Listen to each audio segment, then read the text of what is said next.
What's up mga kaibigan? Ayan, pauwi na pala kami ng Isabela. Hinarang kami ni Manong kasi nga dadaan dyan ng Tuguegarao at Cabagan. Pero sa Cabagan kami bababa. Itong bus nga pala ay EMC. Konti lang ng pasahero, pero nagtanong kami kung anong oras aalis dyan. Sabi ni Manong, alas 8. Pero matagal din kami naghintay kasi nga maaga kami dumating. Ayan nga si sister tuwan-tuwa pa kasi konti lang yung pasahero dyan. Ayan, at nakanap na nga kami ng upuan. Siyempre dun kami sa may bandang likuran, gawa nga ng gusto namin ng medyo maluwag. Ayan, yung konti pa lang yung pasahero, siguro nasa 6 or 7 pa lang. Nagantay pa kami ng pasahero dyan, nagantay pa yung bus. Siguro gusto rin nilang mapuno kasi nga kukunti lang kami. Ayan, tanggal pa kami, tanggal tsinelas, gawa nga ng mainit.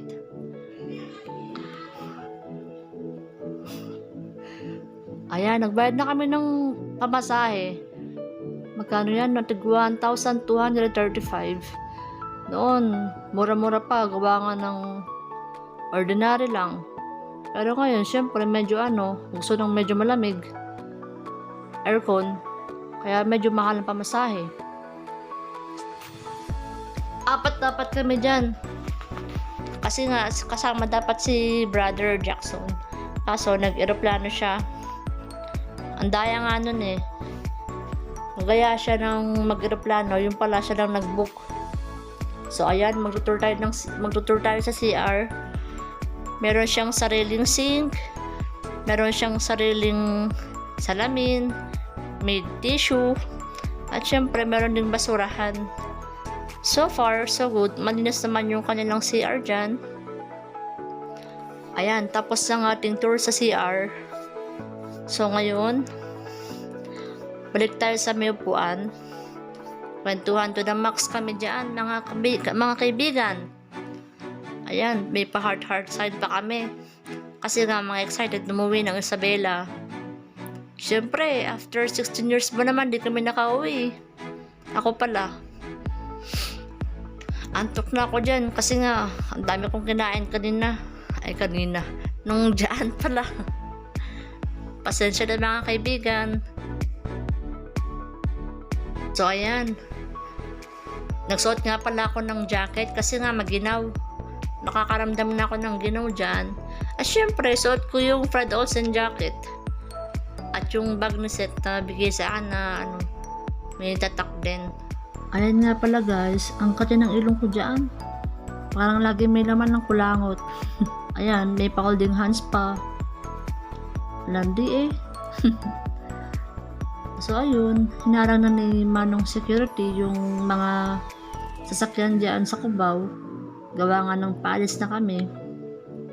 So nga pala mga kaibigan, kung gusto nyo umuwi ng Isabela or Tuguegarao, Santiago, dyan lang pala yung sakayan sa may Cubao, sa may malapit sa may Kamuning, GMA 7. Marami dyan, pwede kayo mamili. Pwedeng kayong sumakay ng Florida, ng Victory, ayan, mga EMC, Dagupan. Basta papunta ng Tuguegarao, tapos bababa na lang kayo ng kung saan kayo bababa.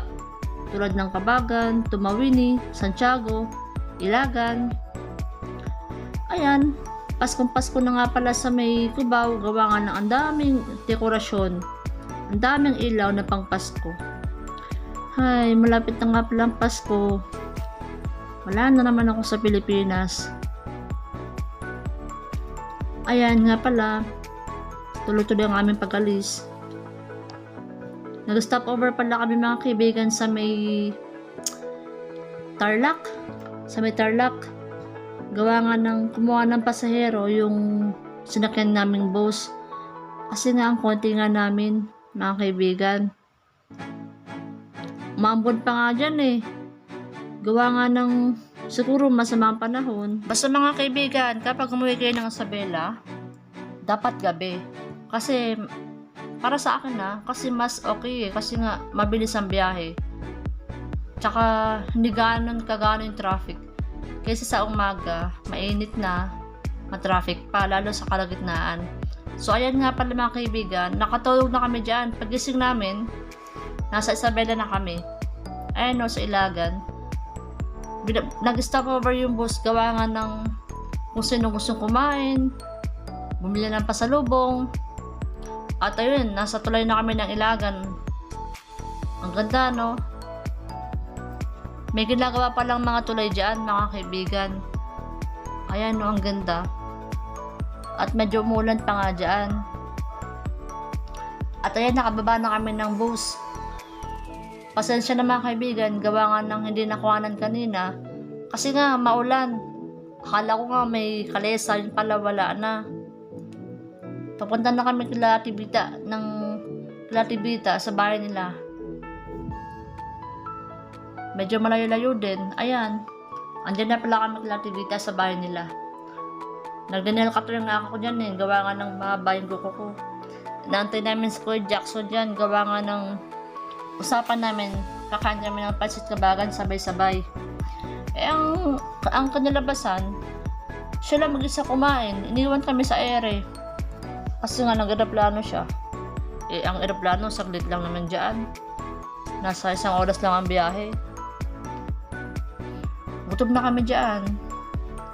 Nagkanta kami ng biyaya.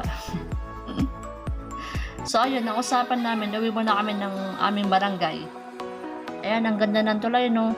Ang haba niyan. Mula Anaw ata. Mula Kabagan hanggang Anaw. Dati, bangka dyan eh. Yung sinasakay ng mangkwer na yung mga sasakyan. Kaso ngayon, tulay na, syempre, nag-improve na. 2 tulay dyan. Yung isa daw, hindi na approve, gawa nga na maliit. Siguro binabaha, ayan. Pero ngayon, maganda na yung tulay. At least, hindi na bangka kasi, hindi naman sa pero sa mga may sasakyan, mas pabor dito kasi nga mahaba yung tulay at saka maganda yung tulay na pagkakawa. Yun nga pala yung tulay na maliit. Doon daw dati yung ginawa na daanan. Kaso sobrang liit. Makipot ba? So ayun nga mga kaibigan. Ayun no. Kita nyo ba? Pauwi kami niyan ng lugar namin. Siyempre gusto namin makita yung bahay. Ayan. Walang mga pananim. Ayan pala yung mga taniman ng mga palay, mais, o kaya tabako. Eh kaso wala pa eh. Siguro inaani na nila. Ayan. Tapos ayan, nakarating na pala kami sa aming bahay. Ayan. Ang daming damo, no? Ang daming dahon. Sana sa susunod na taon, uwi ulit kami para makapaglinis diyan. Kasi ang dami ng damo. Tataasan ng mga damo diyan. At ayun nga, sa Ate Bita, makatingin sa suha. Kasi ang daming bunga diyan. Puro hinog pa. Ayun nga, may tinuro akong saging maniba na. Kaso naman, nakalimutan namin daanan kanina. Daanan pala nung pabalik kami ng Manila. Kasi nga, wala na rin oras. Ayan, nandito kami sa bahay nila Tia Zenya, sa kapatid ni nanay. Babisita kami kasi nga, syempre, sa tagal ba naman ng panahon na hindi ko siya nakita. Eh, siya na lang din ang kapatid ni nanay na babae na buhay. Lahat nasa heaven. Yung pala ang asawa ni Tia Zenya. Ayun pala sila. Nagmimerienda kami dyan kwentuhan. At syempre, salamat sa lahat ng mga nanonood. Thank you guys sa panonood ng aming mini vlog. Suportahan nyo po.